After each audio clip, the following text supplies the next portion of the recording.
Hello, everyone. Because I've talked about human papillomavirus, I'm going to talk about the next thing, which is cervical cancer. Cervical cancer is cancer of the cervix. This is a woman thing. Men do not have cervix. So, the human papillomavirus has been in the system. It has caused its damage. It has caused cellular changes. Some strain, some type of HPV can now result in cancer. That is, they've changed the DNA of the cell such that the cell does not obey the normal laws of nature of growing, functioning, and dying. They spread more than where they are put, and they cause tissue changes and then can cause discomfort and then spread to distant organs. So, what is cervical cancer? Cervical cancer is the cancer of the lowest part of the uterus, that part that opens into the vagina. That is cervical cancer. What are the symptoms? Symptoms may include vaginal bleeding after intercourse or between your periods, that is intermenstrual bleeding, or after menopause. It may result in heavy bleeding and extension of your bleeding days. So instead of using 3, 4 parts in a day, you're using 7, 6. Instead of bleeding for 3, 4 days, you are bleeding for 6, 7, 8 days, 10 days. It may cause watery, bloody, or foul smelling vaginal discharge. It may cause you pelvic pain or pain when you're having intercourse. It's not because your guy is an ovary buster. Go and check. It may be cervical cancer. So, what are those risk factors? What are those things that put you more at risk of having cervical cancer? Number one, smoking. First degree, second degree, fourth degree, fifth degree, whatever. Smoking cigarettes affects your cells, affects your immunity, predisposes you to have cellular changes, predisposes you to have human papillomavirus.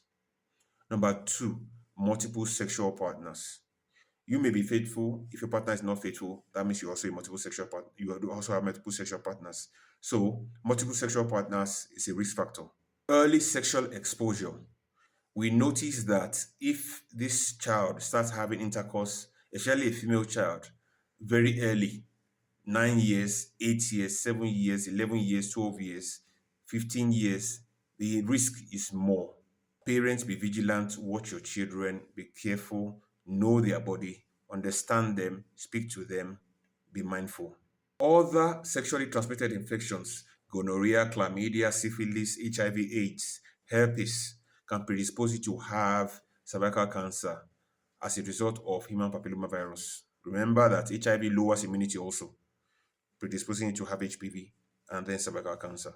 Any medication or disease condition that lowers your immunity, people that have had implants or transplants, people that are on long steroids, people that bleach their skin, people that take steroids for muscle building, all this lower immunity and predispose you to have HPV and then cervical cancer.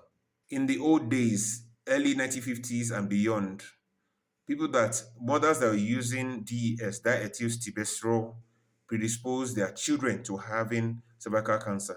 Hopefully, innovation, science has changed that, and that is no more the case. How do you prevent it? Vaccination, vaccination, vaccination. Like in HPV, vaccinate your child and yourself against human papillomavirus.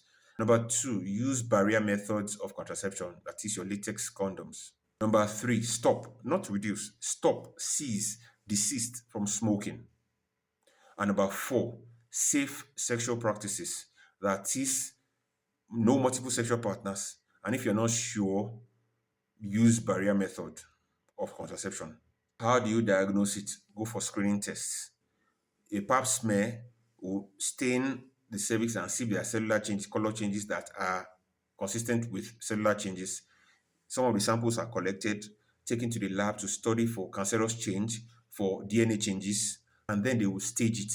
Early detection is still the key in treatment and management and getting best results from cancers. The management includes surgery. Surgery can be to remove the cells alone, can be to remove the cervix, can be to remove the entire uterus, that is hysterectomy, depending on the stage of the cancer. Furthermore, you can go on to have radiotherapy, you can go on to have chemotherapy, You can go on to have immunotherapy. Immunotherapy is trying to raise up your body immunity to be able to prevent the spread and the infection from getting worse. With this, you have to also do palliative care for people that have had advanced cases. Emotional support is important. Medical support is important. The medical team should be all encompassing to help this person get the best results emotionally also from the treatment.